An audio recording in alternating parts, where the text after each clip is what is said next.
Is lecture number 10 in the Understanding Crime module, and this week we're going on to talk about labelling theory, and we'll explore primarily Becker's ideas on labelling theory, but also some other people's as well. Now you have to hand in your teaching materials by this Friday the 1st. If we were in class together, normally we'd be going over the various questions that you'd have around assignments, what to put in it, what not to put in it. Rather than me just repeating stuff I've said in previous recordings about what you need to put in it, I'll create a chat function on Brightspace during the week, and I'll send out a message as to when that's going to be, and then we can discuss the assignment support issues in the chat space rather than in this PowerPoint.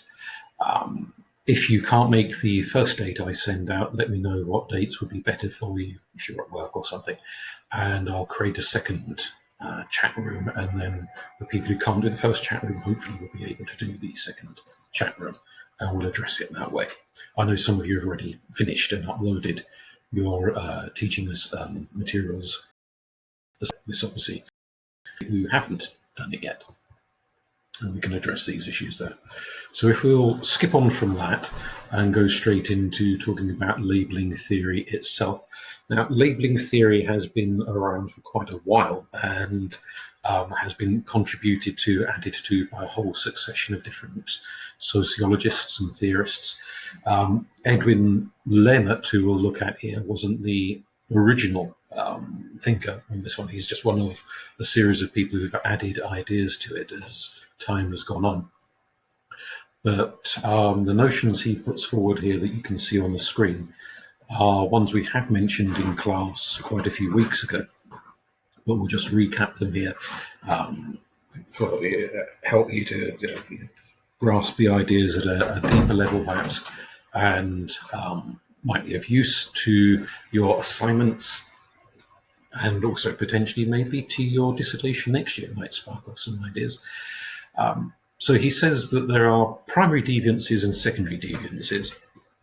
Primary deviances are the fairly minor, piddly little things that people get up to that aren't necessarily outright illegal. They may be just weird and strange by the standards of the society that they live in. Not necessarily illegal. Does include things that are illegal, but small scale illegal. So if we take an example of something that's not a crime, if you imagine perhaps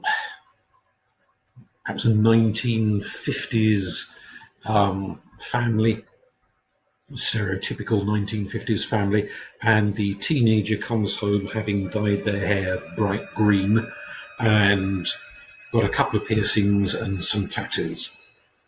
That would have been seen as deviant by the majority of British families in the 1950s. Possibly if the teenager in question was a son and had embarked on a career in the Navy, then the tattoos wouldn't have been quite as shocking. Sailors had tattoos, that was the thing. But generally speaking, that would have been seen as relatively shocking. And still, I suppose a lot of families, even today, in 2020, might be rather perturbed if their teenager came home with not only their hair dye, which is a common enough thing, but with the tattoos and the piercings. They might be, even now, still a little bit shocked, put out by that, because it's not common, and deviant in this context simply means something that's very unusual, outside the norm, odd, challenging. Lemert, like most sociologists, and indeed for that matter most psychologists, had a tendency to focus on negative labels rather than positive ones. There's a general tendency in both academic disciplines to look at the disturbing forms of behaviour rather than praiseworthy forms of behaviour. Tends to get more mileage and more academic coverage. So that potentially a deviancy here could include positive forms of deviancy. Someone who's a maths genius is statistically deviant, they're odd, they're unusual, they are outside the norm, but by and large, that would be something that would receive praise rather than criticism. But obviously, this is a crime module, so we'll focus on the negative, on the more disturbing forms of thing. As a primary deviance, the hair colour, dyeing your hair green, would be primary because it's transitory. I suppose you could go your entire life constantly re-dyeing your hair green, but by and large, most people who dye their hair a colour only do so for a relatively short period of time before either they revert to their natural colour or they move on to try a different type of hair dye. So it's very rarely a lifelong decision. Tattoos obviously are, well, to a point, permanent. You can have them lasered off, but to a point they are permanent. Piercings, well, you could take them out and the piercing could heal up. So yeah, primary, but potentially moving into secondary, potentially. If something moves into secondary, then it is seen as of sufficient significance to define that person in some way. And the definition is twofold, two-tier definition. It's how they are defined by the friends, family, passing strangers, the society around them, but it's also self-definition, how they perceive themselves when they look in the mirror. And those two don't always marry up in the way someone perceives themselves and the way they are perceived by outside persons isn't always necessarily one and the same thing. Doesn't necessarily focus on the same forms of deviance or same issues. We'll give examples of that as we go along. So secondary deviances are weightier deviances.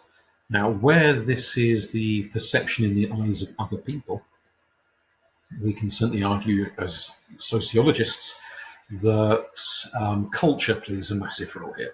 What other people tend to regard as weighty deviance rather than trivial deviance is heavily influenced by social standards that they're brought up with.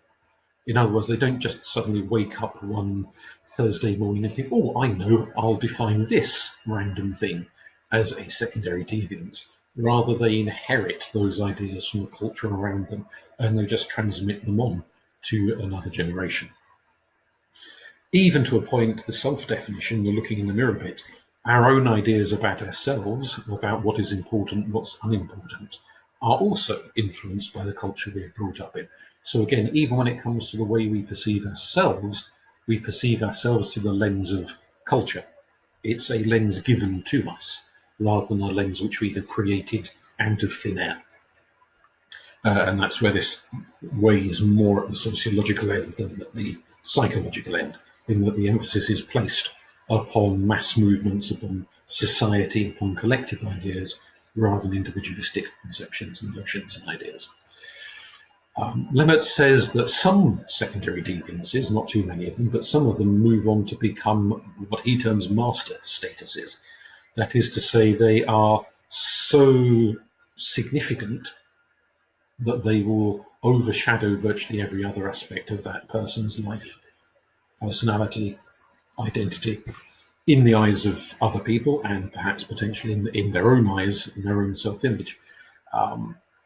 And obviously in this context, we're thinking deviance in a negative light or a criminal light, aspects of their character which might outweigh anything else they do. What could that be?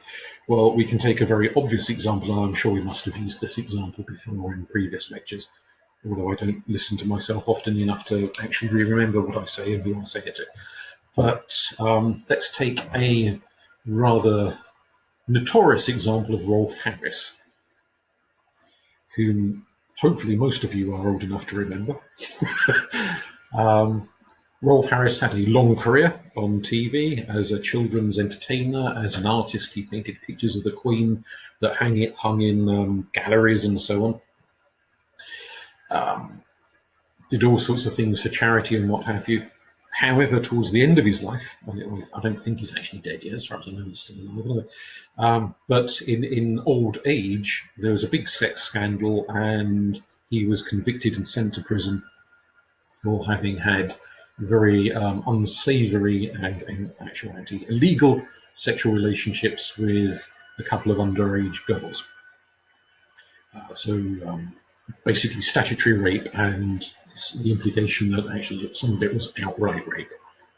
as well as statutory rape.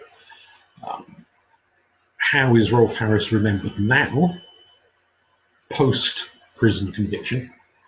Is he remembered for being an artist, for being a children's entertainer, for being a kind of a comical, jolly uncle-type character on TV? Or is he remembered as a rapist, as a sex offender? I'd suggest that probably most people, if they've heard of Rolf Harris at all, will think of him in the light of his criminal convictions, and that has become his master status.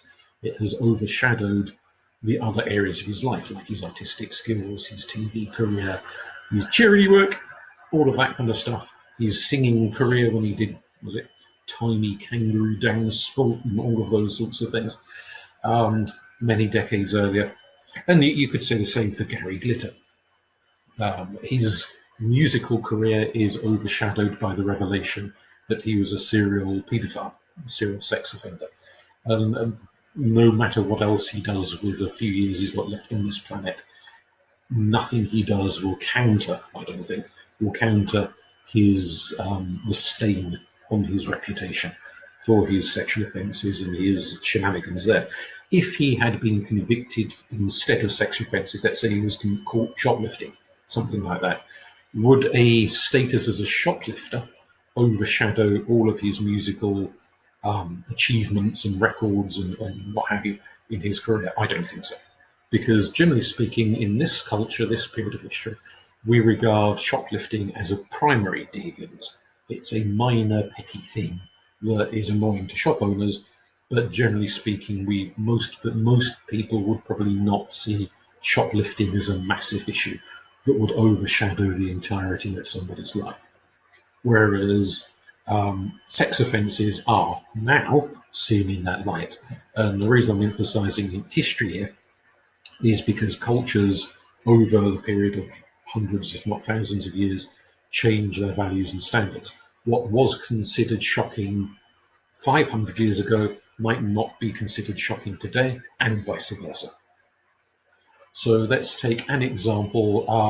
John Barrowman, who acts and sings and does what have you, is gay and very quite flamboyant and very open. He's always talking about his husband on TV and things like that.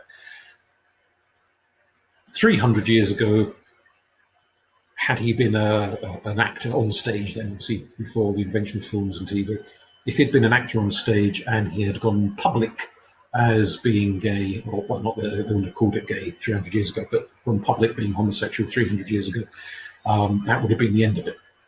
Now, I'm sure there were plenty of gay actors 300 years ago, but they kept quiet about it. Had John Barrowman lived 300 years ago and been as open then as he is today, that would have been his master status. It would have defined his life, ended his career. He'd have been in prison, all sorts of problems. Possibly 300 years ago, he might even face the death penalty. So what was considered outrageous and shocking and appalling and awful 300 years ago, today, very few people much care or bat an eyelid. I know some people think homosexuality is disgusting, but by and large, most people don't bat an eyelid.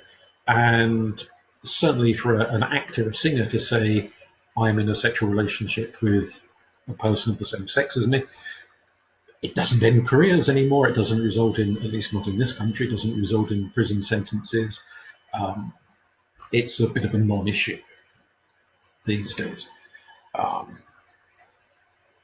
Things that are tremendously important to us today, which would shock us and outrageous and disgust us today, give it 500 years into the future, assuming humanity still exists 500 years in the future, people might not care about. And that's an interesting concept, that things that we are appalled by, possibly at some point in the future, people might not be appalled by, might be seen as ordinary, humdrum, trivial, or something you just give, if the person does that, you just give them a pill and they stop doing it. I mean, depending on how that issue has been dealt with by people 500 years into the future. So master statuses, primary deviant statuses, secondary deviant statuses are not fixed in time. They are shifting, turning, changing, ongoing forms of development in society. They change over periods of history and between one culture and another culture. So again, what's outrageous in one culture isn't in another. If John Barrowman were a Saudi Arabian actor, he could not be openly gay on Saudi Arabian TV, otherwise he would be in prison, and that would be the end of it. But because he is Scottish, over here the law is completely different than in Saudi Arabia. So what it is, it's a culturally specific as well as a historically period specific form of what either is a master status in one society or is not a master status, is a trivial thing in another society.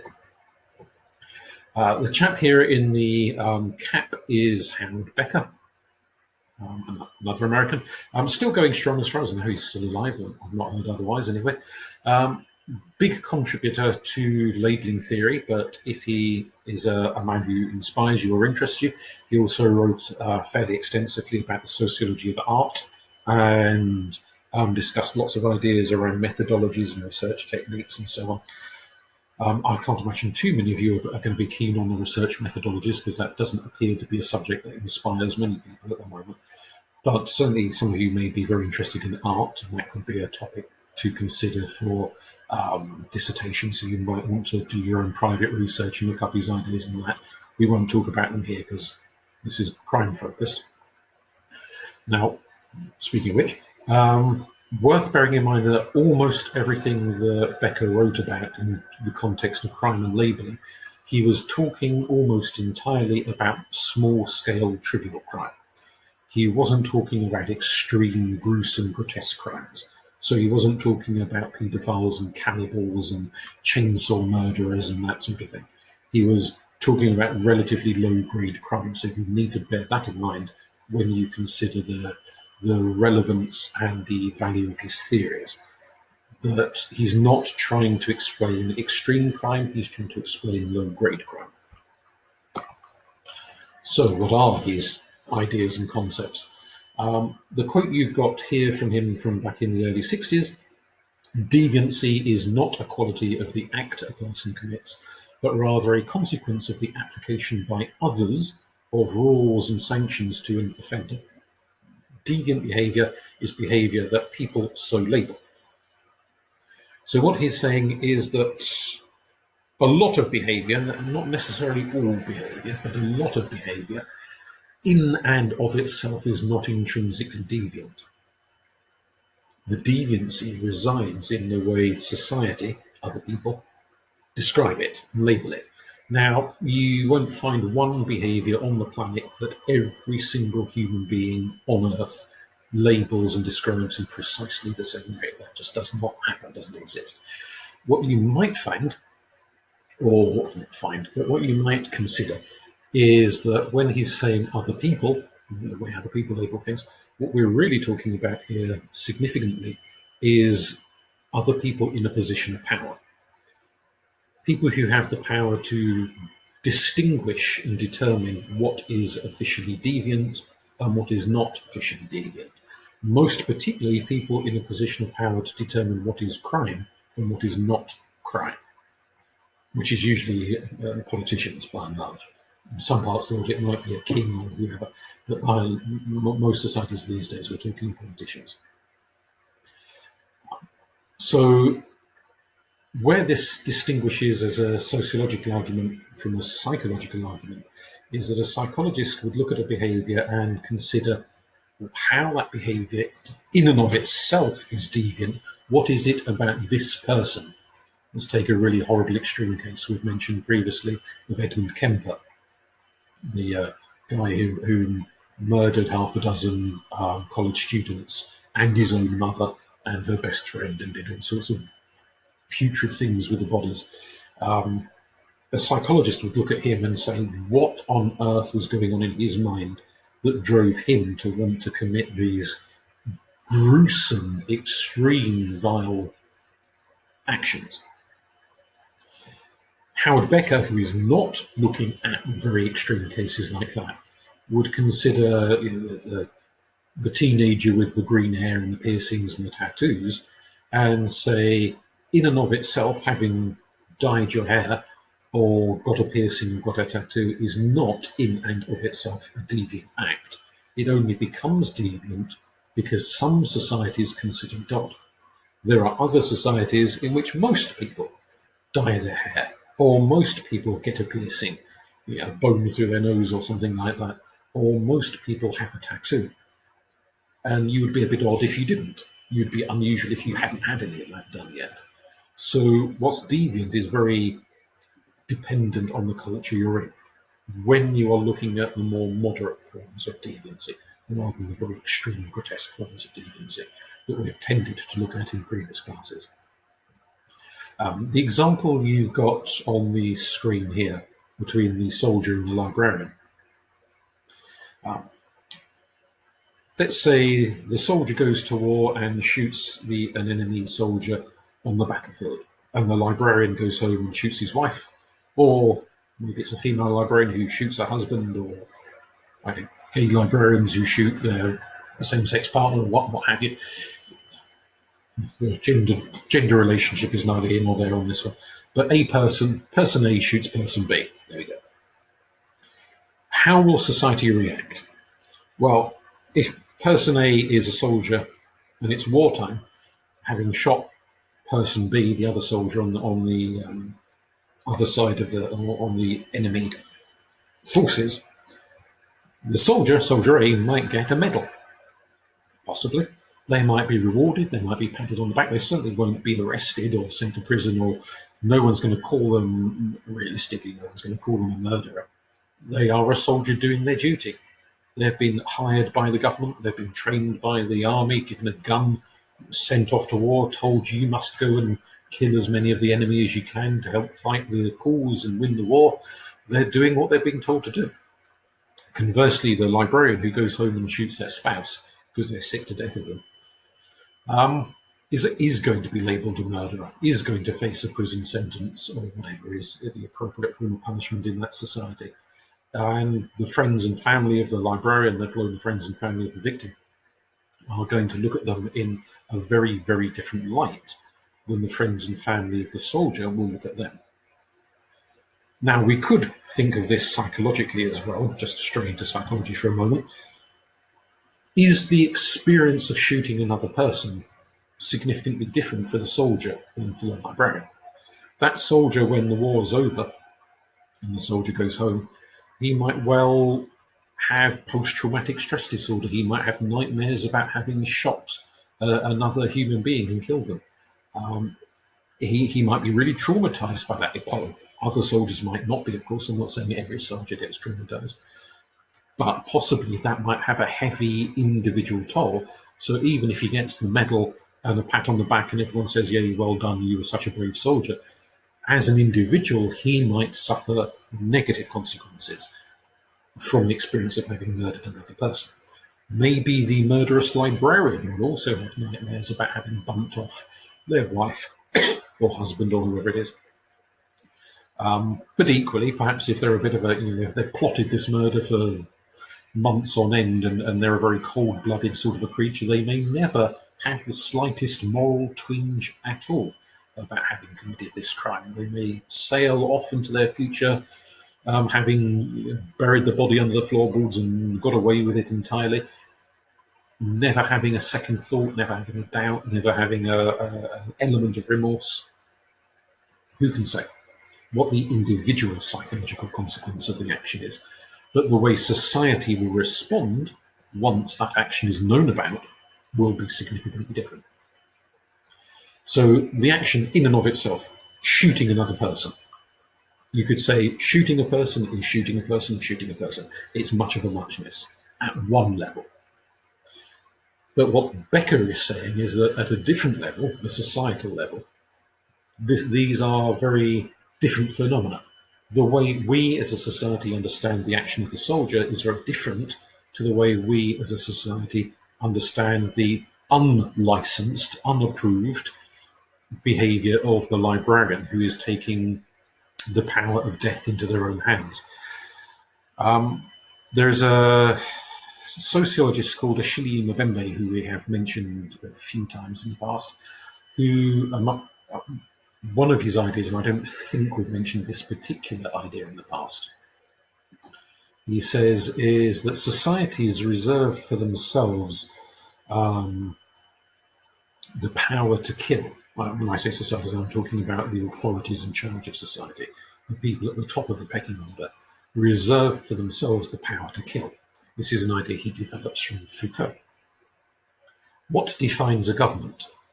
Well, all sorts of things you could say, but for Mbembe, one of the key factors that defines a government is the power of life and death, the power to determine who can be killed and who cannot be killed, and who is allowed to do the killing and who is not allowed to do the killing. So that's society might say, right, we are going to execute criminals, and the only person who is allowed to execute criminals is the hangman. And so we'll hire a hangman and we'll pay the hangman and train him up to hang people, and he will never be accused of murder because he is not committing murder, he is committing a licensed killing. Likewise, soldiers, sailors, and RAF personnel are licensed to go and shoot people in wartime or drop bombs in wartime or what have you, and engage in killing. That is not murder, they are allowed to do that, so long as they are killing the people we've told them to kill. So the soldier who goes and kills another soldier is okay. The soldier who goes and shoots a load of civilians might, at some point in the future, find themselves accused of war crimes, because that's not okay. Because it's not just, here's a gun, go and kill who the hell you like to kill. It's a case of, here's a gun, go and kill a specific type of person. So in the government, it's the government deciding who the specific type of person is. There are governments around the world who will license doctors to engage in euthanasia, or if you want to be really controversial, we could raise the topic of abortion. Whether you class that as killing, murder, that's a highly controversial area that people get very heated about. But again, it's the government determining what forms of ending life are permitted and what are not. And nobody else has the right to make that decision. Mbembe's argument is that when people like this librarian here take it on themselves, right, I'm sick to death of my wife or my husband, I'm going to go and shoot them, they are taking onto themselves a power which government jealously guards for itself and says we alone are allowed to decide who can be killed off. Not you. Not you. You're just a librarian. You're not allowed to make these decisions. We make these decisions. That is a large chunk of what defines government and distinguishes people in government with the power from everyone else in society who's not in government and doesn't have the power. They have that factor. Moving aside from governments to broader society, what are the key factors in determining popular perceptions of behaviours? Is it an understanding of motivation? So we understand the soldier isn't killing out of jealousy or out of greed or any of those sorts of motivations. The soldier is killing because they've been told to kill, because it's a survival situation, kill or be killed. The librarian might be killing his wife or husband or what have you, for jealousy, because they're bored of them and they want to run off with somebody else because they want the insurance money or whatever 101 other reasons might be going on. There are certain motivations maybe that we as a society, as a collective mass of people, are more approving of than other motivations which we are much less approving of. So it may be an understanding or assumption about the motivation of individuals that would lead us to understand different behaviours in very different ways and label them and react to them accordingly. So, for example, if you were to discover that bloke down the road had murdered his neighbour because he found out the neighbour was cheating on him with his wife, you might feel in a certain way. You might react to that neighbour in a certain way, and I'll leave you to decide what that reaction would be for yourself. However, supposing you found out the same neighbour killed the bloke next door to him because he had found out the bloke next door to him was a paedophile who'd raped the first neighbour's children. And so as soon as he'd found that out, he'd gone around and killed the guy who'd raped his children. Would you respond to that neighbour who has committed an act of murder differently in the second case than in the first case, where it's a domestic adultery situation? Some of you might not react differently or not feel you would react differently, but I suspect the majority of you would probably feel very, very differently, because different motivations. One motivation maybe you're a lot more sympathetic to than the other motivation. One motivation seems more justifiable, perhaps, than the other motivation. We understand behavior. The law would react in a very different way, of course, because murder is murder is murder, end of. But at a social level, an ordinary day-to-day level, people are likely to interpret those behaviors in quite significantly different ways. These processes lead us to apply labels, understand labels in all sorts of different ways. Not just how we label other people, but how we label ourselves. Take a couple of examples here. The drug dealer one. What is a drug dealer? Well, fairly obviously, a drug dealer is a person who retails drugs. End of. However, that is quite broad if you think about drug in its broad definition. So is a tobacconist selling nicotine a drug dealer? Nicotine is a drug, after all, it's addictive. Is someone who owns an off-license and sells alcohol a drug dealer? Alcohol is a potentially addictive substance, and it is a mind-altering substance. It's a form of drug. Obviously, the law says that people selling crack and heroin and cannabis and cocaine are drug dealers. The law does not tend to categorize the tobacconist or the off-license owner as a drug dealer, nor do the vast majority of people in society label them as drug dealers, even though they're all retailing addictive substances in one shape, form, or guise or another. So there's a sort of a nuance, shall we say, about how labels are applied. They're not clear-cut. They're not definitive. When does somebody become a stalker? People I've known who've been real kind of fixated fans on certain singers and pop stars and what have you. You've got dozens of photos of them in the house, and they've got autographs, and they've collected memorabilia, and managed to get some discarded sock or something that was once owned by their favourite pop star that they've now got framed up and on the wall. And they go to every concert they can afford to go to. They turn up at every event that pop star is at that they can afford to get to. They're not stalking in the criminal sense. I mean, they're not kind of hiding in the bushes and going after them with a carving knife the way they do in the movies. But it is a little bit obsessive. When does that kind of rather obsessive fandom tip over into stalking? There's not a completely clear-cut boundary there. There's this sort of grey area where it gets a little bit more obsessive and a little bit more obsessive, and then suddenly they are camping out in the pop star's garden and peering through their letterbox and doing weird, creepy things like that.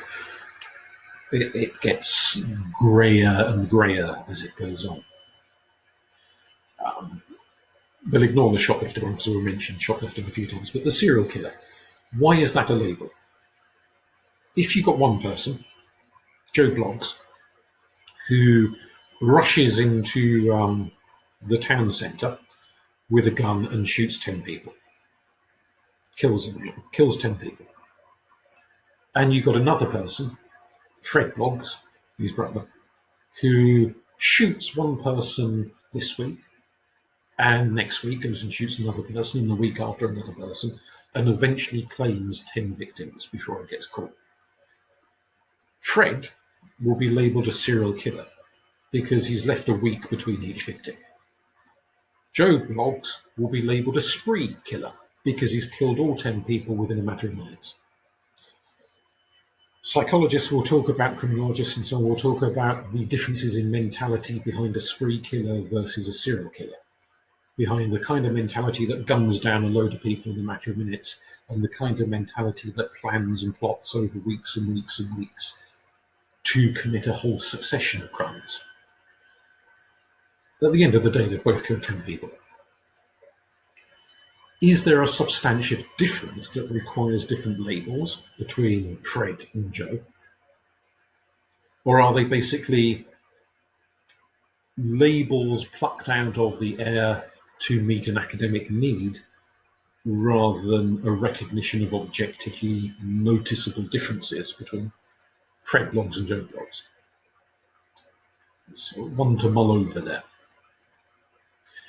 Do we come up with some labels that distinguish this type of killer from that type of killer, or this type of criminal from that type of criminal, to meet this kind of academic love of nosology, that is, putting people in boxes and putting labels on people, or because it is genuinely a useful tool for understanding what's going on?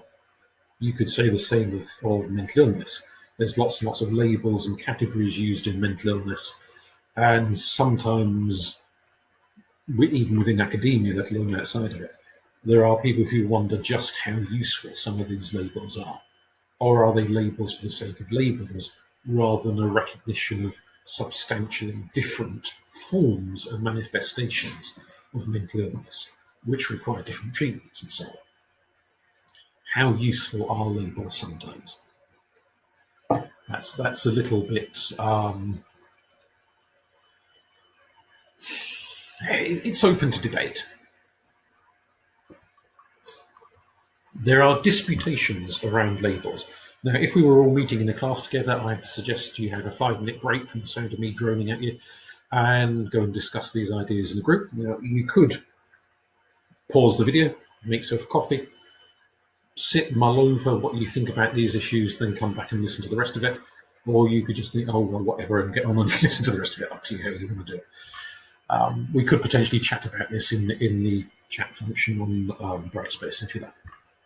Now, the photograph you've got there is of a gay pride march from India. That's in Mumbai Pride, that is.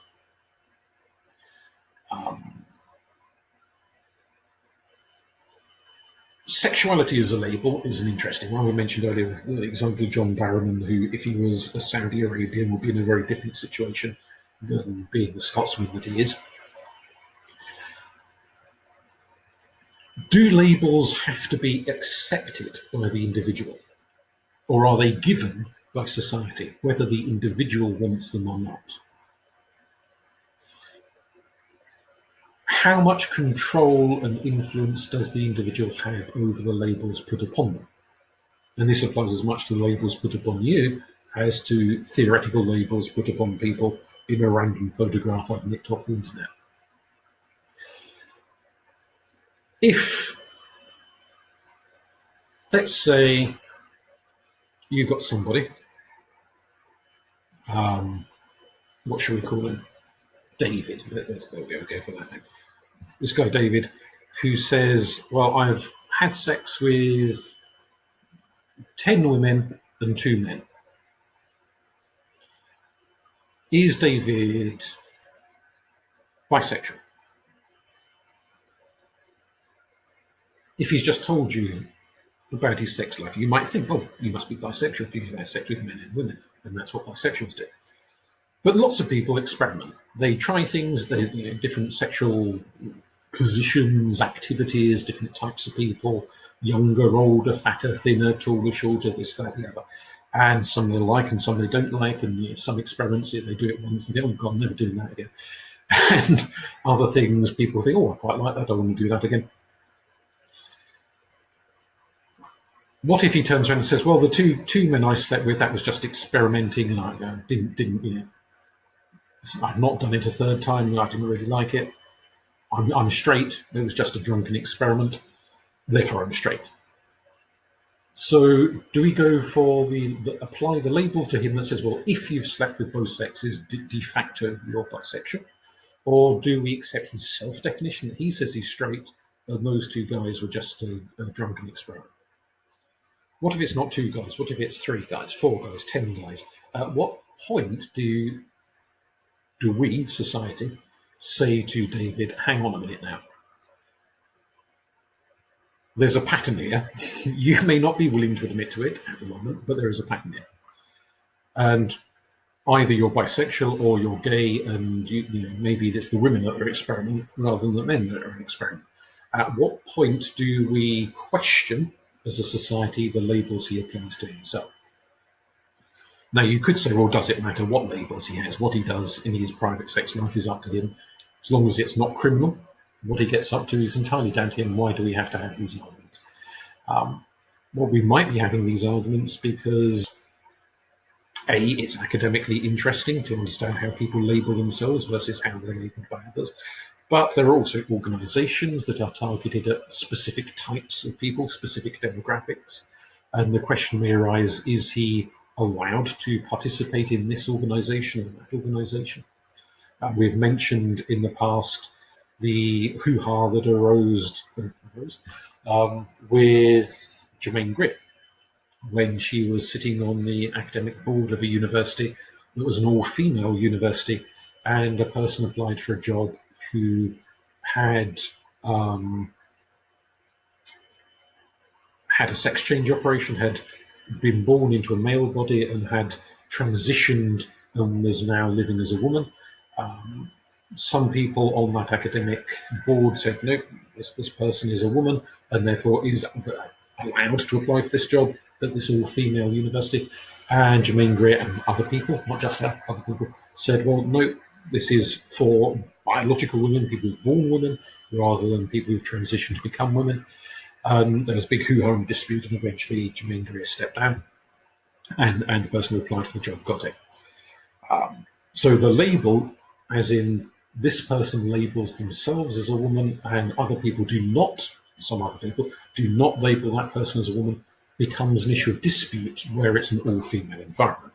Now, whether that's a university or a prison or a grant that's only given to women or only given to men or only given to black people or only given to white people or whatever it may be, if something exists for a particular demographic, how do we define that demographic?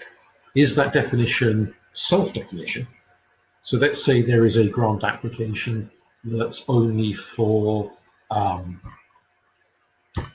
black people to apply for, and I say, well, today I identify as black, therefore I'm going to put in an application for it. Should I be allowed to on my self-definition, or does there have to be some form of gatekeeping where other people say, well, yes, you're black, or no, you're not black, or yes, you're a man, no, you're not a man, yes, you're a woman, no, you're not a woman? How do those forms of access to demographic-specific situations get regulated? Because suddenly the label attached to that demographic becomes a matter of discussion in a postmodern society. In a pre-modern society, labels were defined by the collective. This is what most people think you are, therefore you are. Even if privately you don't think you are, nonetheless everyone else thinks you are, so get on with it. We are now postmodern, where people can perceive, well, a lot of people perceive labels as malleable, things that are changeable and that people can opt into or identify as, rather than necessarily something that requires the consent or approval of the mass to apply. We're also in a situation where labels can be both positive and negative at the same time.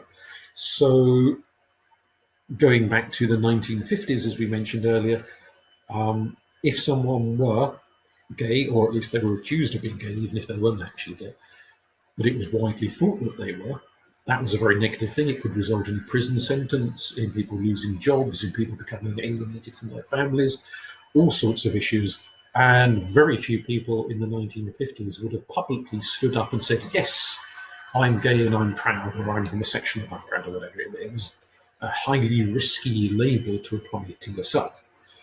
Whereas nowadays, in many parts of the world, not everywhere, but many parts of the world, it's a non-issue, or indeed a matter of pride, as per the marches, where people wear the slogans and the T-shirts and wave the banners and the flags and everything else, and say, yes, I am this thing and I am proud of being this thing, whatever particular label, gay, bisexual, whatever label they want to use.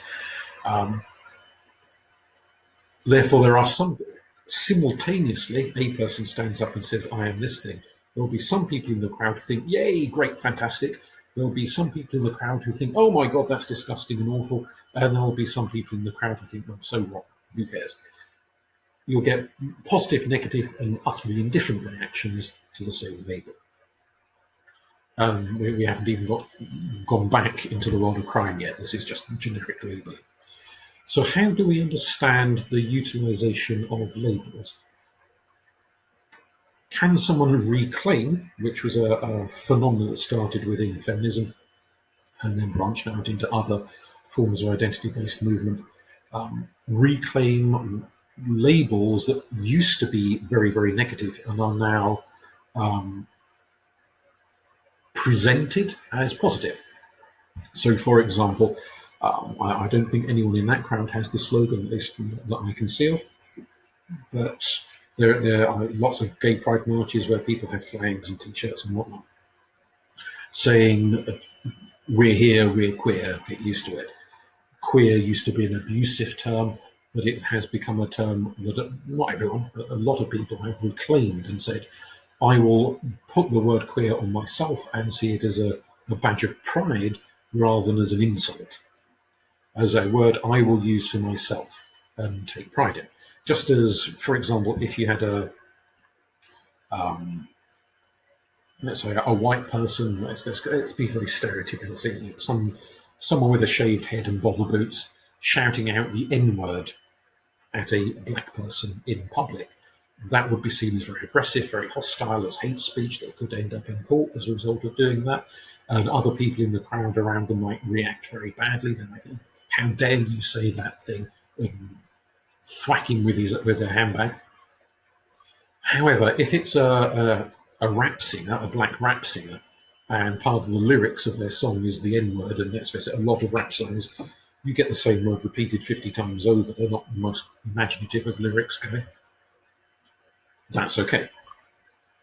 So as a label, the N-word can be acceptable in certain contexts, like a rap song, if it's used by certain people. Now, if that rap song is performed by a white rapper, and they're the same lyrics, does it become offensive? Whereas if it's performed by a black rapper, it's okay.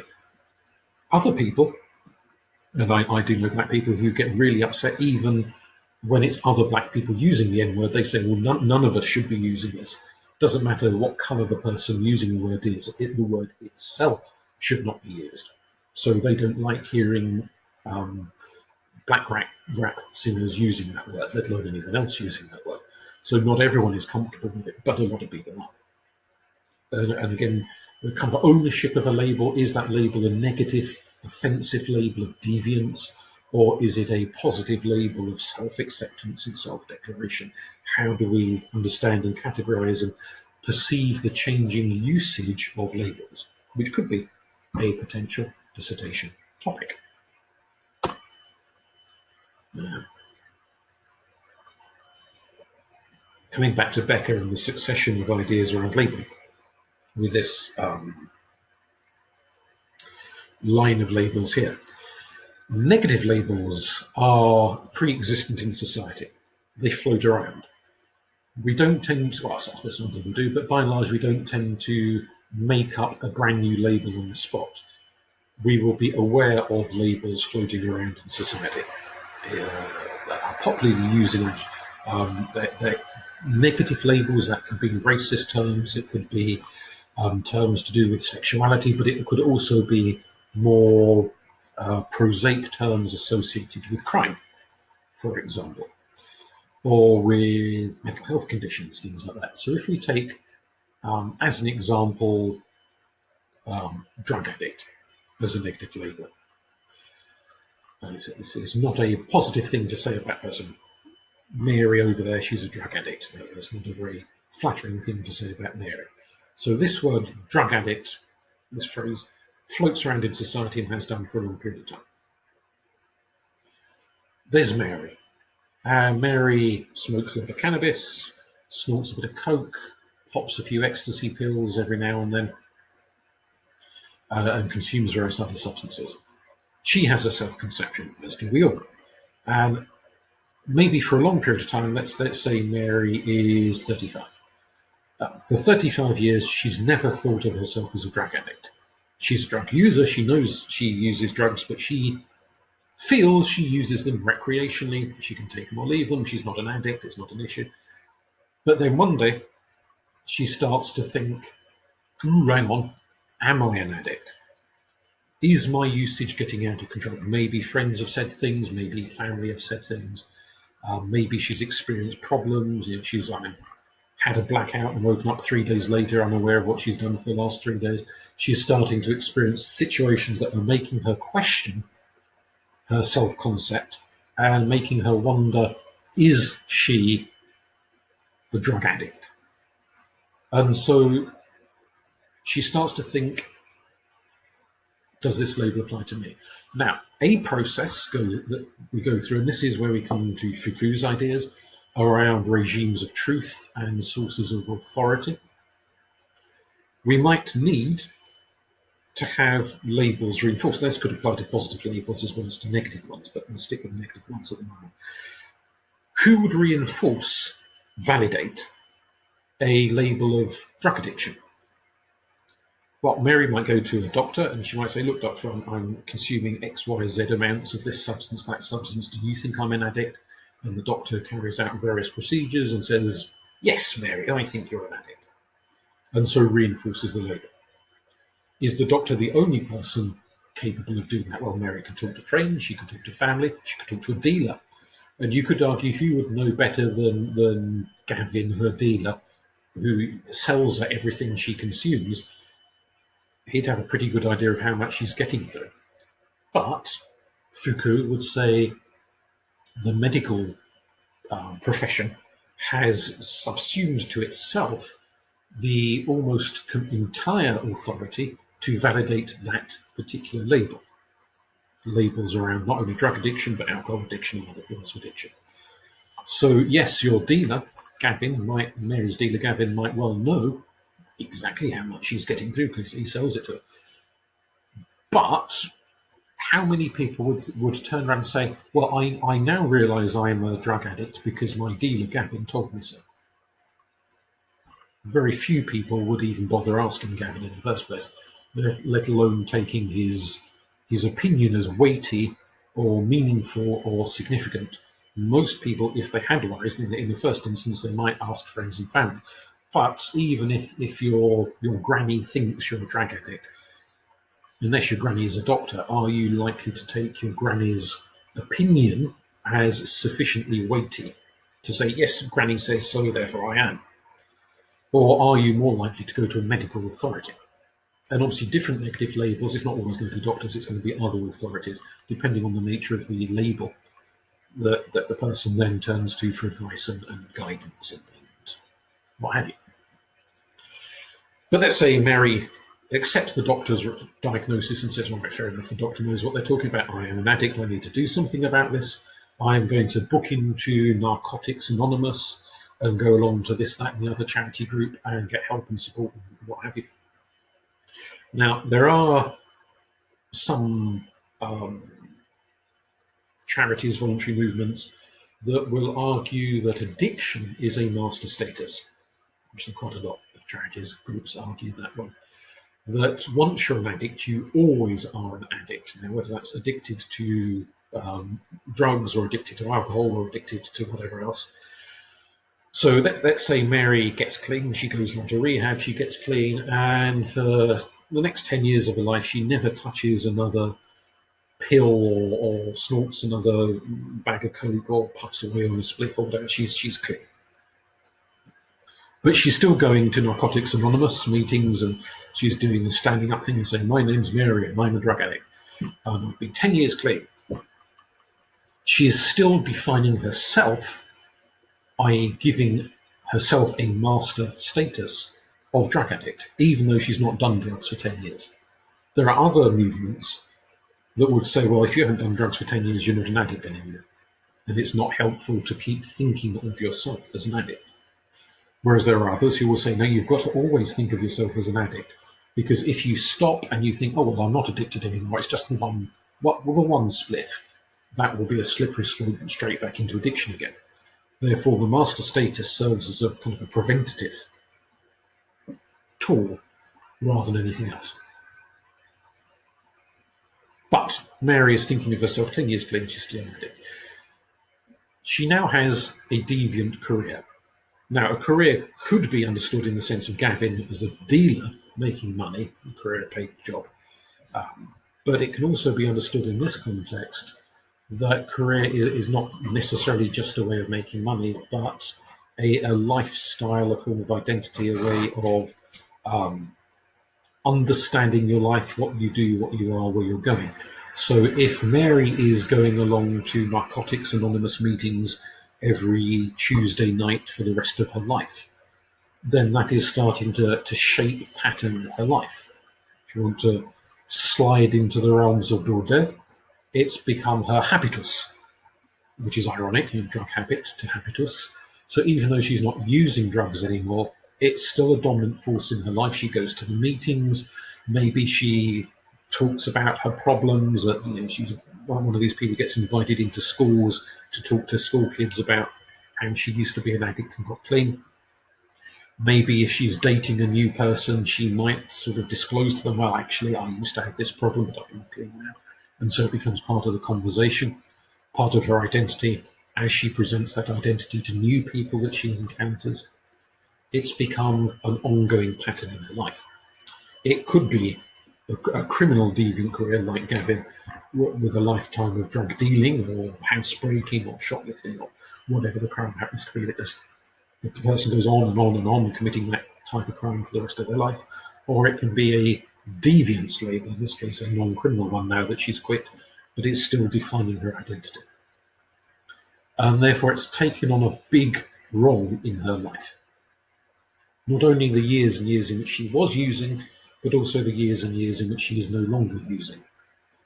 But still, if you want to put it in religious terms, atoning for her usage, monitoring her weaknesses and her temptations to slide back into usage.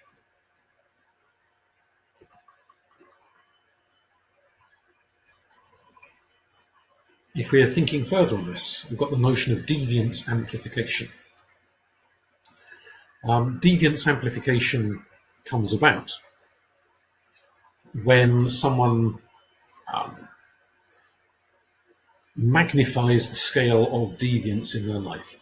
It becomes more and more important to that person. That's the more kind of internal psychological end. But also at a sociological end, it becomes more and more important to the other people around that person, in that they are referring back to that individual by that label. They are thinking of them in the context of that label. So let's say you have a friend who is a recovering alcoholic or a recovered alcoholic, and you invite them to a dinner party. If it's a casual normal dinner party, you might think, oh, I'll go and get a bottle of wine and so on for the guests. Or, hang on, we're inviting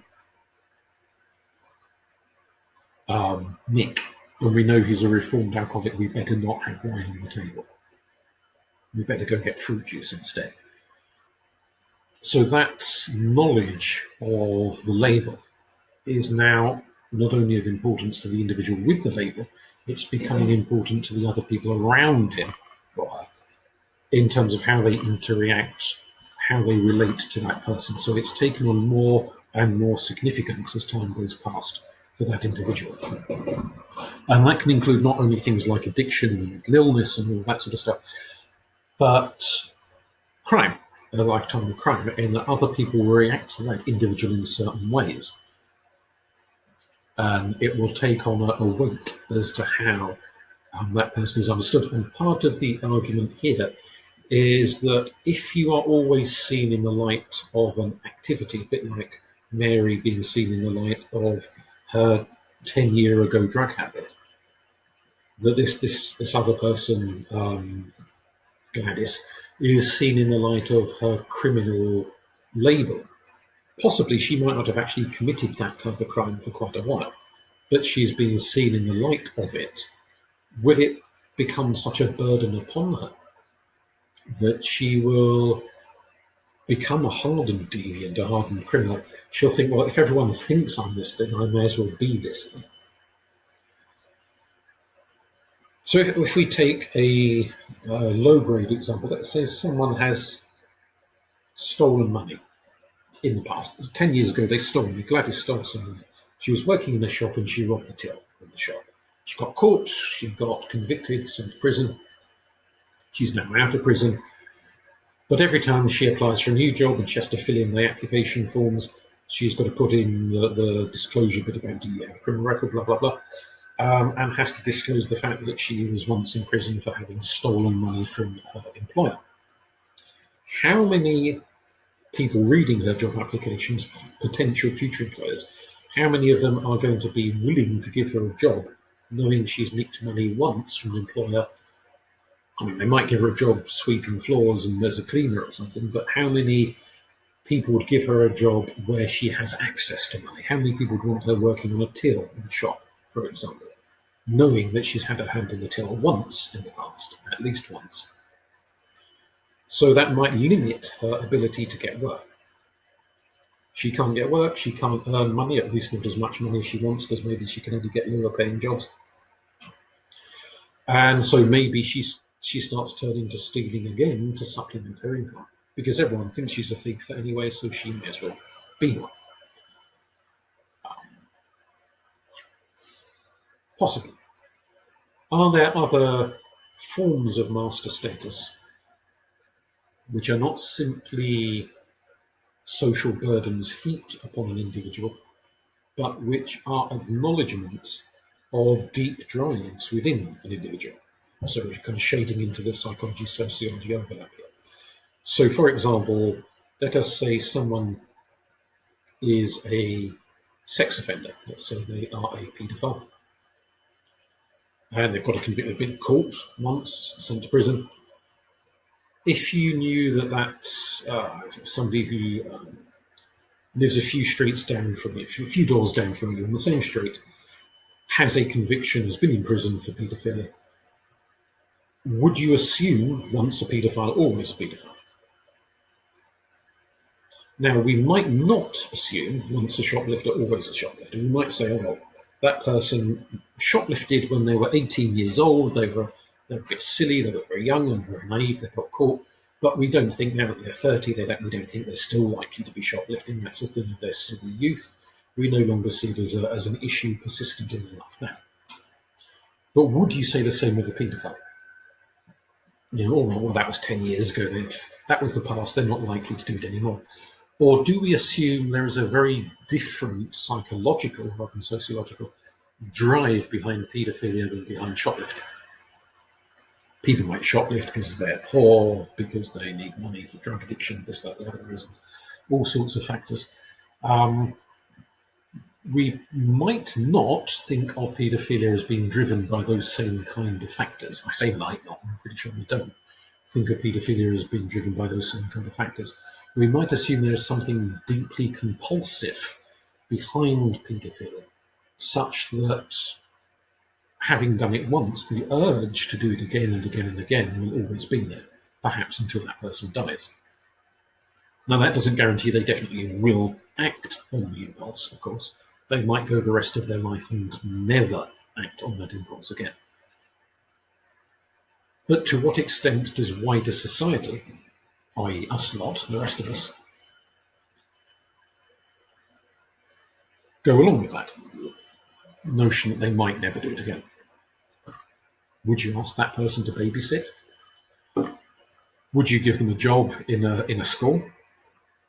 If they volunteered to be a scoutmaster, Girl Guide leader, something of that sort, would you allow them to take up that post?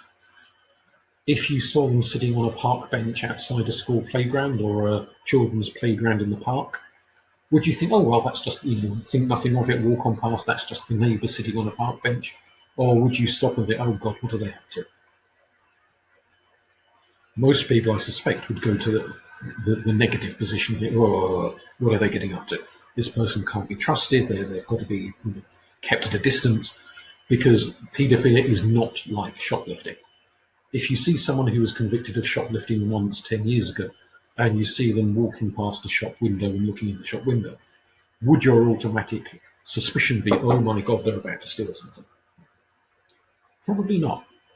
But you might well have that suspicion for someone who has a 10-year-old conviction for paedophilia, because it's seen as something much more deeply rooted, more psychological than sociological, arguably. Some of you may have different views on that one, but that's what I suggest. Okay, now Ellen Leggett's ideas were developed in the region of IQ research rather than crime, nothing to do with crime, but going to take her argument as illustrative of something that could be applied to crime. So she did a sort of a broad overview and understanding of the research into IQ and looked at different theories around IQ and intelligence and how it develops. And she developed implicit theory, which looks at the kind of different approaches to IQ. And she said there are two main approaches to IQ: entity theory and incremental theory. Entity theory sees IQ as largely innate and largely fixed, maybe rooted in biology, brain structure, brain functioning out. Even the most biologically focused researcher will acknowledge that biology is fluctuating. Your diet, as it chops and changes over time, will have a huge impact on your brain and your ability of your brain to function, whether you've got a healthy diet or an unhealthy diet, whether you are drinking like a fish or stone cold sober, whether you are snorting coke or never touch the stuff. All of that will impact upon your brain functioning over the course of your lifetime. But we'll argue nonetheless that there is a sort of a biological basis to intelligence and IQ. So someone like Stephen Fry, I don't know what his IQ is, but I imagine it must be very high. Somebody like him would have been born very, very clever, and so long as nothing drastic happens to his brain, like an injury or Alzheimer's or something horrible, he will continue to be very, very clever till the day he dies. Whereas other people might be born with severely limited abilities, very low IQ, very low functioning ability, and again, unless some miraculous treatment is developed, they're likely to stay that way for the rest of their life. We can argue, which is an incremental theory argument, that a big factor in IQ is perhaps education. If you're brought up in the backwoods of nowhere and you never go to school and you never get educated, then how's anyone going to know that you're clever? Because you're not getting the input to develop your intelligence. You can't sit there quoting Shakespeare and Oscar Wilde and Plato if you've never read them or even heard of them in the first place. So Stephen Fry would not be as erudite as he is without the education that he's had in the past. But equally, there are people from very uneducated backgrounds who have kind of dragged themselves up by the bootstraps and had such dazzling intellects that they found the knowledge that their family were unable or unwilling to give them in the first place. And equally, there are people from very well-off families who've had the best, most expensive education going, who are as thick as planks. And no amount of education has made a blind bit of difference to that. Not naming any names there, but it hasn't helped. A key issue here for Leggett, when she's looking at IQ, but also by implication other issues that we can broaden this out to, is how do we understand these two approaches? Where does the evidence lie? Does it lie more towards entity or more towards incremental theories? Is IQ something innate, or is it something malleable that can be developed, improved upon, or for that matter, made worse by social input? Whether that social input is a good quality education or supportive, encouraging families or whatever it might be. Would that apply to other things? Is sexuality innate, an entity, or is it something influenced and shaped and moulded by circumstance? So if someone is gay or straight or bisexual or whatever they are they born that way? Nothing on earth will change them? Or is sexuality malleable? depending on the factors around you, you could turn a gay person straight or a straight person gay on you, whichever direction you're going in. Could someone's sexuality be altered and changed? Well, we do know there are people who have what's often referred to as an opportunistic sexuality, in that if they have a choice of partner, they'll go for that type of partner. If they have no choice, they'll just jump on whoever's there at the time. Sometimes it's referred to as being prison gay. In other words, when they're a free member of society, they prefer the company of women, but when they're locked up in prison and there's no women around, they'll have sex with whoever they can find to have sex with, because it's better than nothing, that sort of situation. And again, it's back to labelling theory, how you understand that identity as a label in the first place. So is sexuality malleable or is it fixed? More central to these sorts of questions, is criminality malleable or fixed? Now, obviously, perhaps if we're talking shoplifting, stealing cars, that's a different ballgame entirely. But what if we're talking about paedophilia, necrophilia, bestiality, the urge to rape, cannibalism, sort of really violent, extreme, gruesome crimes? Are they fixed? Is someone born a paedophile and will stay a paedophile till the day they die? Or have they only at some point in their life, due to whatever events happened to them, become a paedophile because of that event that happened to them? And if that event hadn't happened, they wouldn't have been a paedophile. If it's malleable in that way, it's something that can be introduced to a personality. Can it be taken away? So if they were given therapy, if they were given medication, given this, that, the other, would they stop being a paedophile or a necrophile or a bestialist or a rapist or whatever it is that they may be? Could that be changed? Presumably people aren't born cannibals. They aren't born with an urge to eat human flesh. They acquire it at some point in their life.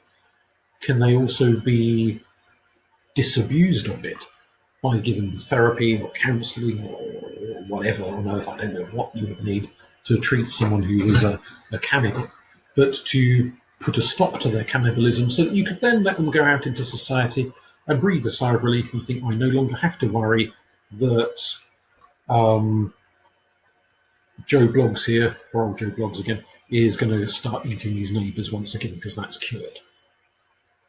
Or having reached that point of actually eating someone at some point, is that behaviour now so fixed, so it's an entity within them, that nothing you do to them is going to change what they are, therefore they're always going to be dangerous. They're always going to be a risk and have to be monitored accordingly. It's interesting to hear your theory as to which is which, which kinds of criminal behaviours, are they entity, are they incremental, are they somewhere in the middle? But moving on. Shame we can't have these discussions, but never mind. Kickerell's arguments are that there are two stages which are gone through in criminality. And this is not so much looking at the criminal as an individual, but looking at the social reaction to the criminal. Particularly, Kickerell's interest is in the police reaction to criminals. Kickerell argues that there's a sort of selectivity, a bias going on the part of police officers in how they interpret behaviour, whether they choose to label that particular behaviour as criminal or whether they choose to label that particular behaviour as not criminal. They may still see it as an annoying or deviant or irritating or whatever, but not necessarily as criminal, therefore they don't intervene as police officers.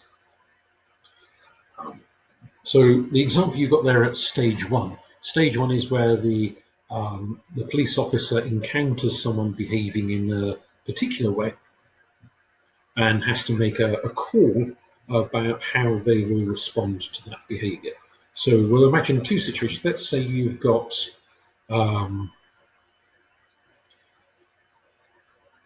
a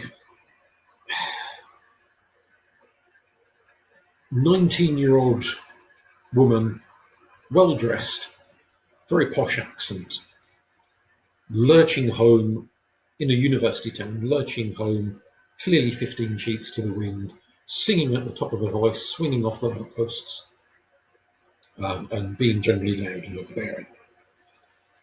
And she's heading home, and it's fresh as week. It's a university town, it's fresh as week. She's heading back to wherever it is that she lives. And then you've got a middle-aged man, scruffily dressed, who is lurching home through a posh middle-class residential neighbourhood, also 15 sheets to the wind, swinging off the lamppost, singing at the top of his voice, maybe urinating in alleyways. Maybe she is urinating in alleyways as well, who knows? But they're behaving, both of them, in a rather antisocial way. And each one is passed by a police officer. How is the police officer likely to react? Well, obviously, you can't guarantee this because different police officers will react differently. But Kickerell's argument is that the police officer, seeing the posh young lady in the student town, might interpret her as a student. It's Freshers' Week, everyone gets a bit loud, a bit leery, and the police officer's response might be to escort her back to wherever it is she lives, make sure she gets home safely, she doesn't pass out in the middle of the street and get run over or something like that, and just sort of decant her at home and write it off as just her being a bit loud and silly and just inappropriate behaviour, annoying but not criminal. Whereas the scruffy bloke singing at the top of his voice and peeing in alleyways might be seen as not belonging in that nice middle-class neighbourhood, as disrupting the middle-class neighbours, upsetting them, being annoying, and therefore arrest him for drunk and disorderly, and grab his collar and cart him back to the police station, perhaps. Same behaviour, but different responses. Different responses according to age, according to social class, according to sex, and so on. And the neighbourhood, and the kind of the wider, broader social circumstances, like being in a university town, that sort of thing. Stage 2, once that person gets back to the police station, the scruffy middle-aged bloke gets his collar felt and hauled back to the police station, how that individual is processed, quite what it is that they are charged with, Kickerell argues will depend on all sorts of factors. Some of it is how they behave. If they get stroppy and gobby, or if they're nice and quiet and compliant, once they get back to the police station, that's going to have a big impact on how they're dealt with. But also things like their social class, their connections, their social connections, issues of race, issues of gender, and the rest of it will again start to take on an impact in terms of how the police deal with them. Whether they see them as a troublemaker who needs to be hit with the full weight of the law, or whether they're just seen as a bit of an annoying pillock who can be dealt with in a non-criminal way, without courts and magistrates or judges or whatever the case may be. Can they be dealt with in some other way? And it's not simply the case of the posh getting off and the working class having the law thrown at them. It may be that this person's behaviour is interpreted as a mental health issue. And it's seen that it's more appropriate for this individual to be dealt with by doctors and psychologists than it is for them to be dealt with by police officers. But most disturbed behaviour will be initially dealt with by the police, because the chances are the police are the people who will get called out to deal with it. It will be a police officer turning up first before a doctor gets involved in the situation. So do the police process this as a crime, or do they say, no, this person is clearly mentally unwell, we need to get a doctor in to come and assess them and get them medication or whatever it is that needs doing, and it can be resolved that way. How the police interpret it is very subjective to the perceptions of the police officers. Now, Kickerell highlights that the perceptions of the police officers are sociological factors that are going. A lot of those perceptions will have been in the minds of the police officers before they ever became police officers. It's just the general attitudes and upbringing that we all of us have in society that go with us into whatever kind of a career we go into. Other elements of their outlook will be influenced by direct experience on the job and by hearing of the experiences of other older, longer-serving police officers through the training courses that police officers are sent, young police officers are sent on. All that sort of thing will inculcate expectations, perceptions, understandings, which will lead them to treat one person differently from another person, even though the behaviour of the two people is quite similar. But the behaviour will be interpreted differently. some interpreted as criminal, others interpreted in other lights, like a mental health issue or so on.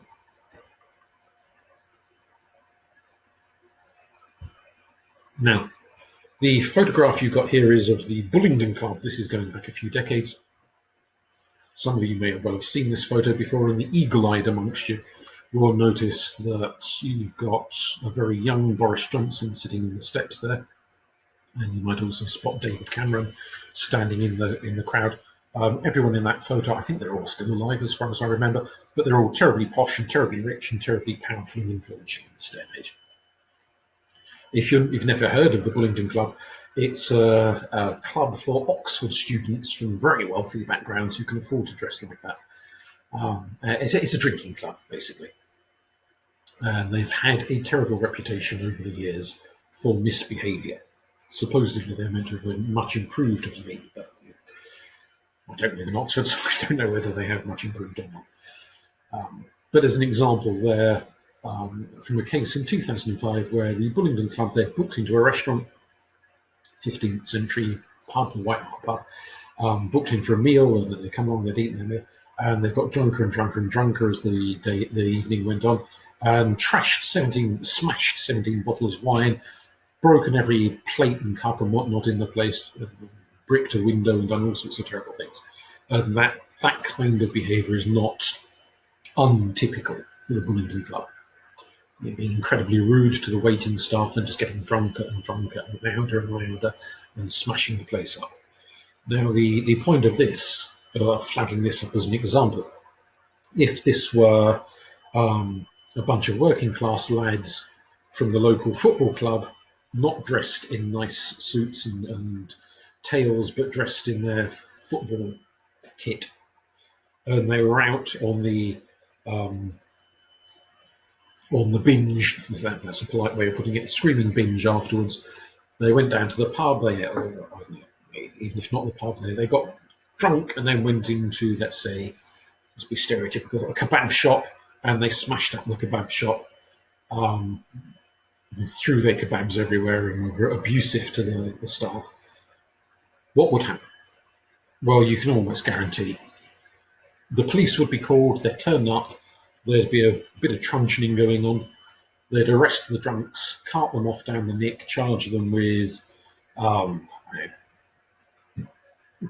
destruction of property or ABH or whatever it is that they're going to end up being charged with, depending on quite what it is that they've done in the kebab shop. And they may well end up in court and either face a large fine or a prison sentence or what have you. It won't go well. Anyway, what happens when it's the posh boys of the Bullingdon Club? Well, they all lurch off out of the restaurant, they go home, they sleep it off, and the next day they get a phone call from the restaurant owner saying, you bunch of so-and-sos have caused 10 grand's worth of damage. And the next thing is that mummy and daddy get their checkbooks out and they pay for the 10 grand's worth of damage and maybe chuck a bit of extra money in just to kind of shut the restaurateur up, as it were. And the police are not called, they're not dealt with, they don't end up in court, they don't end up with prison sentences. Mummy and daddy take care of it. It's dealt with. Now, is this a good thing or a bad thing? Do we say the law, and this is a question of what is the law there for, which is more an issue of legal ethics than anything, but never mind. Is the law there to treat everybody equally? In other words, should the posh boys of the Bullingdon Club be treated in exactly the same way as the scruffy boys of the Millwall Supporters Club, or whatever it might be, that trashed the kebab shop?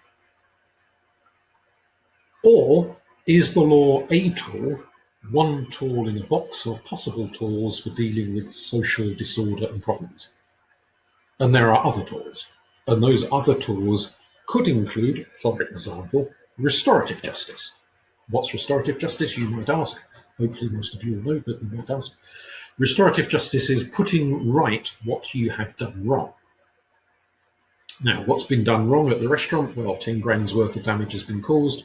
How do you put it right? You give 10 grand's of money to the restaurateur so he or she can repair all of the damage. and maybe bung them a bit extra for the time and the inconvenience and the grief and the whatever. Job done. Now, imagine you are a restaurateur or a kebab shop owner. You've got two choices. These people come in, they've trashed your place, made a right nuisance of themselves.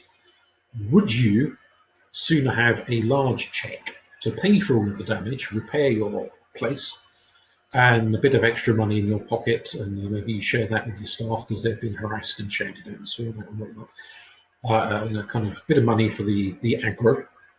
Or would you sooner get no money whatsoever, but see the hooligans in the dock? Now, some people will undoubtedly say, see them in the dock, and other people would say, I'd much sooner have the money and get my business back on track. Now, supposing the Millwall football lot say, well, we haven't got 10 grand to repair the kebab shop. However, I'm a plasterer and my mate's a tiler and my mate over there is a carpenter. What if we turn up tomorrow when we've sobered up and we just repair the place and we'll foot the bill? We'll do it on the cheap so we can afford it. But we'll repair a place, restore your kebab shop, and promise never to come there again. So there's no mummy and daddy with big checkbooks. It's just working class lads doing a working class fix up. Would that be acceptable? Quite possibly. A lot of kebab shop owners would say yes, as long as you repair the place, that's the main thing, and we can reopen again and we're not losing money. We'll go for that. We'd sooner have that than see you in the dock. Would we therefore say that is a bad thing? Yeah. I mean, obviously, there is a slight difference in that the Bullingdon boys are not themselves dipping in their own pockets. It's mummy and daddy dipping in their pockets. Whereas the working class lads, they're the ones who are having to do the repairs, not mummy and daddy. What is preferable? Should the law criminalise both of them? Or should the law take a step back and say, if you can resolve this situation with a checkbook or by getting out your tiler's kit, your carpenter's kit, and repairing it yourself, as long as you sort it and the offended party, the restaurant owner, the kebab shop owner, as long as they're happy, the law will ignore the issue. What should be done? How far can that be carried? Let's say some very rich person drinks like a fish, gets abusive, staggers around the street and beats up a passing stranger who looked at them a bit funny. That stranger is hospitalised. They're in hospital for weeks. There's a medical bill to pay, and maybe they're not earning money because they're in hospital, so they're off work for a few weeks. Supposing the rich person turns around and says, well, I've got a checkbook. I'll write you a checkbook. I'll pay for your medical bills, and here's the money that you've missed out on by not being at work. Now shut up and go away. Is that an acceptable resolution? Or should the violent rich drunk be held to account in the same way as the violent poor drunk who doesn't have a checkbook to pay for the medical bills and the lost wages and everything else? What about other crimes? Sexual offences, sexual assaults. Should the rich be able to pay their way out of it? Or should they be treated in the same way as the poor? The victim of a sexual assault might need therapy and counselling. That costs money. It's not free. If they're assaulted by a poor rapist, then they're going to have to pay for their therapy out of their own pocket. If they're assaulted by a rich rapist, should the rich rapist pay for the therapy, for the damage they cause? Is that restorative justice? How do we understand this? How do we perceive this? Are we labelling these as crimes, or are we labelling these as antisocial forms of behaviour that can be dealt with in a non-criminal context? Because the label, and this is a key issue here, the label is not just a random thing we slap on a behaviour, it also partly determines how we respond to that behaviour, what the consequence is, what the next step is. There is a different response to a behaviour labelled criminal than to a behaviour labelled antisocial. This brings us on to Mimi, Albert Mimi, who, fairly hardline Marxist, viewed things as Marxists tend to do with their love of conflict theory in terms of conflict. or conflict between the powerful and the powerless, or at least less powerful at any rate. Maybe not outright powerless, but significantly less power. Everything for conflict theorists can be boiled down, it's a very reductionist approach, can be boiled down to power struggles between those with it and those without it, and they're constantly clashing with each other. So for many, crime can be understood in that sort of a way, as a clash between one group and another, and labelling can be understood as part of a process of establishing power. The group that does the labelling versus the group that gets labelled. That's works in all sorts of ways, not just a criminal context, but can we understand this in a criminal context? Who does the labelling? Well, the law, when it comes to crime, is created by Parliament, is created by government. A very small elite of people who define which behaviour will be called criminal and which behaviour will not be called criminal. So they are creating the label of burglar, bank robber, shoplifter, arsonist, what have you, and saying this behaviour is criminal, that behaviour over there, well, that's not criminal. To whom is that label applied? Well, to anyone who engages in that behaviour, in theory, but is it actually to anyone? So going back to the kebab shop versus the Bullingdon Club, the same essential behaviour, rowdy drunkenness, trashing a place, in one context is criminalised, in another context is just antisocial and paid off with a large check. Same behaviour. So not necessarily is it the case that everyone who steals money is going to be labelled a thief. Some people will be labelled a thief, some people will not be labelled a thief. And it's not because they got away with it and they weren't caught or whatever. It's because, again, going back to this idea from Kickerell that the police respond and interpret essentially the same behaviour, but interpret it in quite different ways according to the nature of the person doing the behaviour, where they did it and who they did it to, and all of those kind of knock-on factors. Can we understand crime as a process of the powerful labelling the less powerful? Possibly, when it comes to property crimes, things like that can be seen to an extent. When we go on to the more gruesome crimes, and this is the kind of the Becker argument, that a set of theories that work quite well with explaining low-grade crime doesn't work as well with explaining gruesome serious crime. So if we're talking extreme sexual offences or multiple murders, cannibalism, really gruesome things like that, is that the powerful labelling the powerless? That's where it gets debatable, and that's where we'd need a classroom discussion to explore that. We can argue that there are situations where those in power can cause, if not directly, maybe indirectly, a large number of deaths by idiotic policies, by underfunding hospitals or dodging health and safety laws in factories that lead to lots of workers becoming very unwell and maybe dying.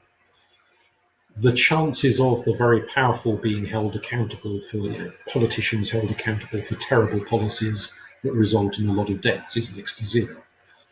The likelihood of billionaire factory owners being held accountable for the deaths of their workers that arise from bad operational policies is very low. Occasionally, once in a blue moon, they're held accountable, but very rarely. There is the notion of corporate homicide as a legal phenomenon, but it is rarely applied. And so the kind of people who are more likely to be charged with murder are those who are much less likely to be charged with murder and causing deaths.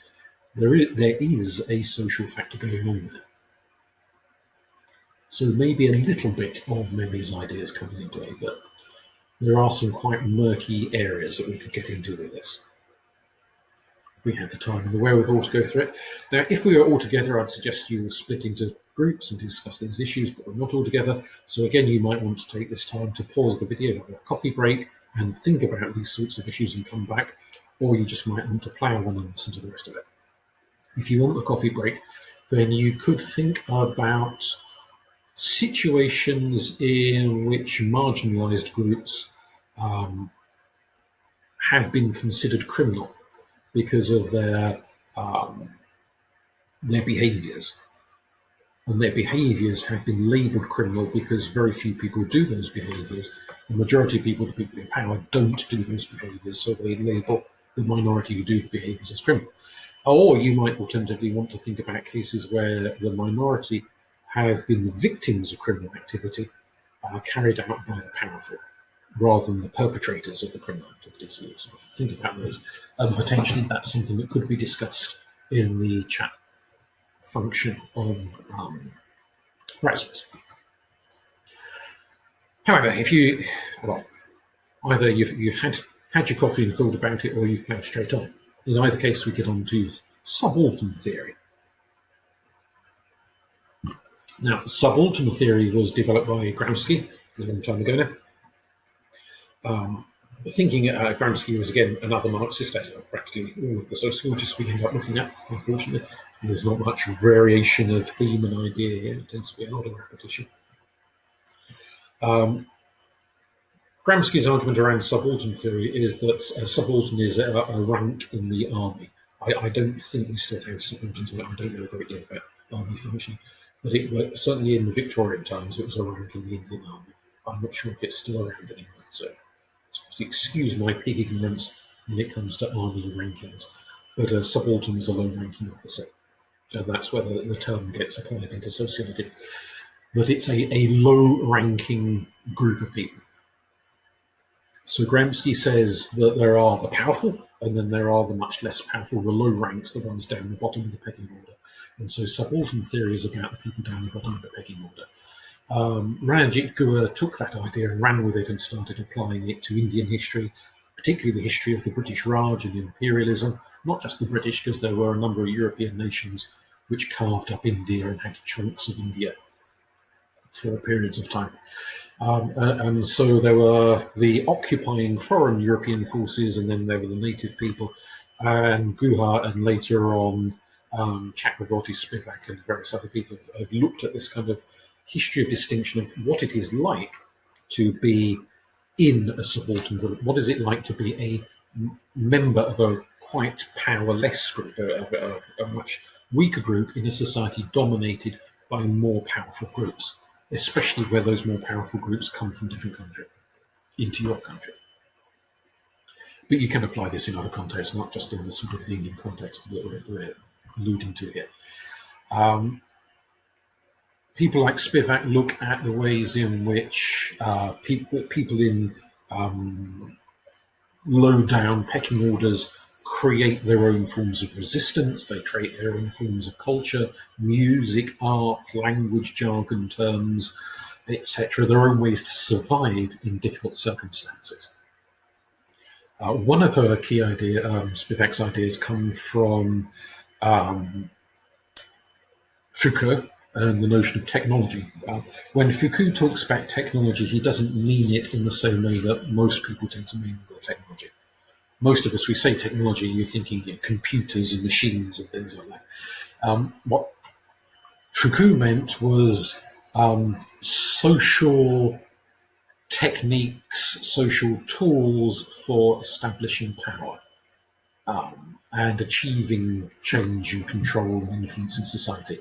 So, for example, access to good standards of education, access to certain jobs, access to political power and political office, things like that are the technologies in question. So Spivak and Guha and various others say that those in the low-grade groups, we need to avoid the word minority here, because in sheer numbers, there are going to be, usually, are far more people low down the pecking order than there are people high up the pecking order, because it tends to be visualized as a pyramid with very few people at the top and loads of people at the bottom. So we're not talking about a minority number-wise. We're talking about a large body of people who don't have much power. They are excluded from the technologies of power. So they're very unlikely to ever become politicians, are very unlikely to ever be highly educated and get into jobs that require a high level of education, doctors, scientists, what have you. The kinds of jobs they'll get are the ones that don't require much education. And certainly in India, you've got a very structured caste system whereby the caste you're born into will largely determine the sort of job you're likely to get. And part of it is racial, part of it is gender, etc., but it can also be applied in other contexts. So there are sort of minority groups who are pushed to the bottom who have to find their own ways of operating. And one of the potential ways of operating is a criminal way. Now, the debate here becomes, is it criminal because this is a means to power found by those excluded from the accepted means of power from those at the top of the pyramid? Therefore, those at the top decide that anything those at the bottom do ought to be criminalized if they get above themselves and start doing naughty things. Or has it become criminalized for other reasons? Bit of a moot point there. One we could discuss if we, as and when we meet up again. So if you're at the bottom of the pecking order, you don't have access to much money. At least not if you obey the rules and tug your forelock and stick to where you're meant to be in society. You could, however, not obey the rules. You could find ways around this. So you could start to acquire money by stealing things, by being a drug dealer, by being a human trafficker, by engaging in all sorts of shoddy, dodgy behaviours that enable you to move up the pecking order. So although technically you're still at the bottom, you're getting more money. And you are perhaps using that money to, you can use money to bribe people. You can use money to corrupt people higher up the pecking order than you are. So you can use it to attain influence, or you can blackmail people higher up the pecking order than you are, and use blackmail either just to get money or to get political clout, to persuade, to manipulate, to control people into doing the things you want them to do. Become a bit of a puppet master. So you can use dodgy techniques to try and attain power because you are denied power by normal routes. And often there is an implication in the arguments of people like Spivak and so on that if these people were allowed to establish power by more normal routes, then they would not be turned into crime, which it might be a somewhat naive argument to make. Because there are people with a lot of power who still turn to crime anyway. So crime is not automatically a route to power for the powerless. It can be engaged in for all sorts of other reasons that are not connected to Marxist notions of power structure. But can we understand crime as a manifestation of the underdog? This is a little bit of a Robin Hood type of an argument, robbing the rich to give money to the poor. That crime manifests amongst the poor because they don't have access to the same roots of social power that the wealthy have, that the upper classes and the middle classes have. Edward Said was an Orientalist who wrote a lot about imperialism, the impact in India and other parts of the world, and how mostly European colonialists approached and treated people in other parts of the world. It's worth bearing in mind that it's not just Europeans who colonize. China has colonized large chunks of the world. Japan colonized chunks of the world. Egypt in ancient time expanded its empire to other parts of the world. So it's not just Europeans doing it. Colonialism goes on in all sorts of parts of the world. But the focus these days tends to be on talking about European colonialism and the way in which European colonialists have a tendency to other, that sociological term, the colonized, the natives in whichever country it is that they're occupying. Said says they tend to go into two stereotypical patterns. They either treat the occupied people, the natives, as being very childlike, very innocent, very primitive and simplistic, or they treat them as being very brutal, savage, almost like wild animals that need to be tamed by the introduction of civilization from this other part of the world. Stuart Hall picks up on this idea, the discourse, how we talk about, or how imperial countries talk about the occupied countries, the natives, is done in such a way that it justifies the behaviour of the people in those countries. The people in the occupying countries, it's kind of a self-justification. Well, we have to treat them this way because they are savage or because they are childlike. Now, a question that can be asked when we shift this back into issues of crime: who passes the laws? Who creates the laws? The rich, the powerful. Who is most impacted by those laws? The working classes, the least powerful, the ones at the bottom of society. Do people at the top of society tend to look down on people at the bottom of society, almost as being a foreign nation, almost like another country, where they have very different interests, different notions around culture, high culture versus low culture, the sports played by the posh versus the sports played by the poor, the fashions of the posh versus the fashions of the poor, the eating habits of the rich versus the eating habits of the poor. Are these like two separate countries in a sense?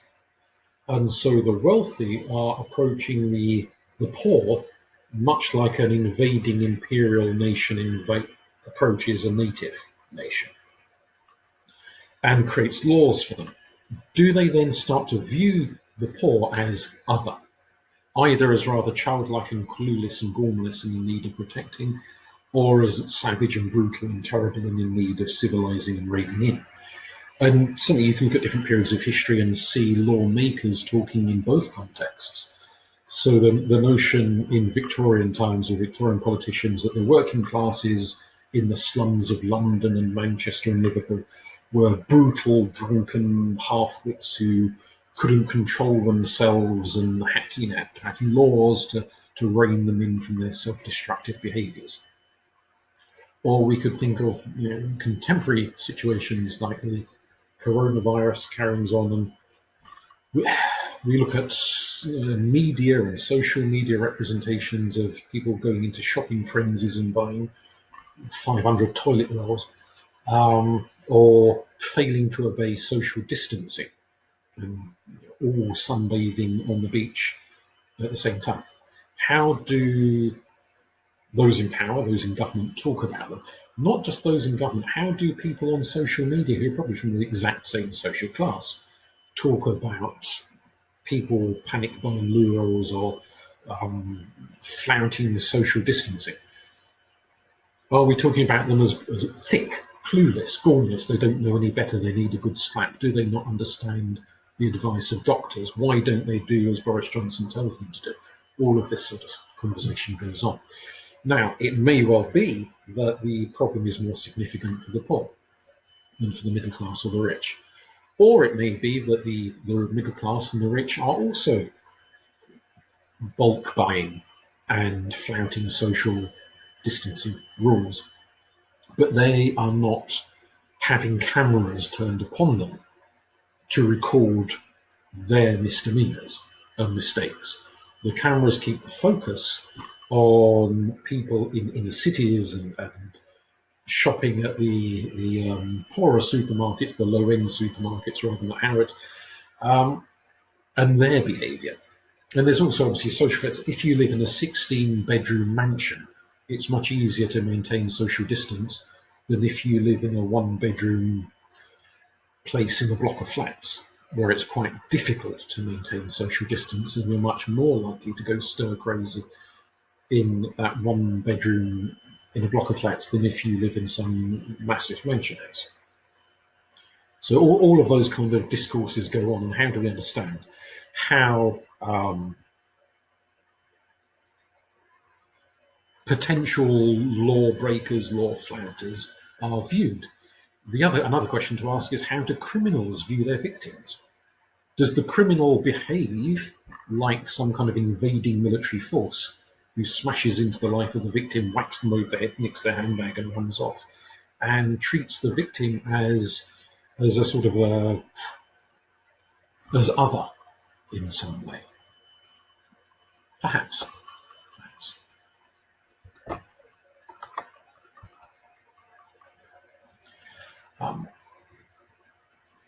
Talking in terms of zones of deviance, this is an idea that Goffman, who we've mentioned earlier, developed. He says that there are, if you're a deviant or indeed a full-on criminal, there are places where your deviance is not tolerated, places where it's sort of tolerated, and places where you can indulge in it quite openly.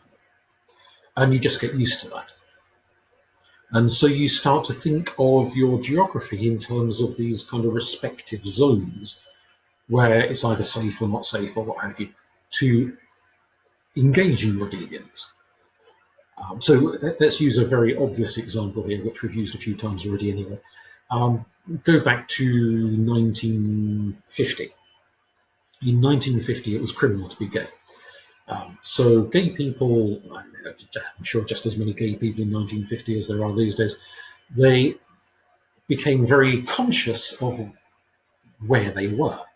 So a gay person in 1950 walking down Stowmarket High Street would not have held hands with their boyfriend or snogged them, because if they'd done that, then the crowd around them in the high street would have reacted very badly. They might have got beaten up, the police might have been called, they might have ended up in prison. There would have been a very risky thing to do to expose your what at that time was classed as a deviant behaviour in such a place. That said, there would have been no idea if there were such places in Stowmarket, but certainly other places, maybe bigger communities, where there was a degree of tolerance. So there's always been a fairly large number of gay people in the acting profession. So let's say in the 1950s, if you were an actor and you were at your rehearsals in the theatre, the public aren't in there, there's just other actors and members of the profession. If you were gay as an actor then, and you could have held hands with another member of the cast, no one would have batted much of an eyelid. You could have chatted about your boyfriend or your girlfriend if you're a lesbian. You probably wouldn't have had very much of a reaction. People have been largely indifferent to it in that particular environment.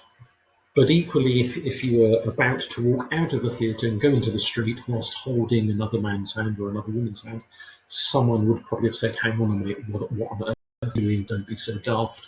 And therefore, the tolerance would have only gone so far. And certainly that tolerance wouldn't have extended to people giving press conferences or the nights when the play was actually being performed in front of the public. It would only be within certain kind of conditions. And the bigger cities and communities had gay pubs, obviously illegal, but pubs where gay people met and they could hold hands and snog and what have you, and be in the company of other gay people, and no one would bat an eyelid, and it would be not simply tolerated, but openly accepted, but only within those four walls, and make sure no one in the street could peep what was going on. And so there were certain places where it was accepted, but only within a certain geographic social confine. And obviously that doesn't only apply to gay people. You could think of any sort of behaviour that's considered deviant or is an actual crime in this period of history, let alone in the 50s, and think there are places where you could do that and places where you couldn't do that.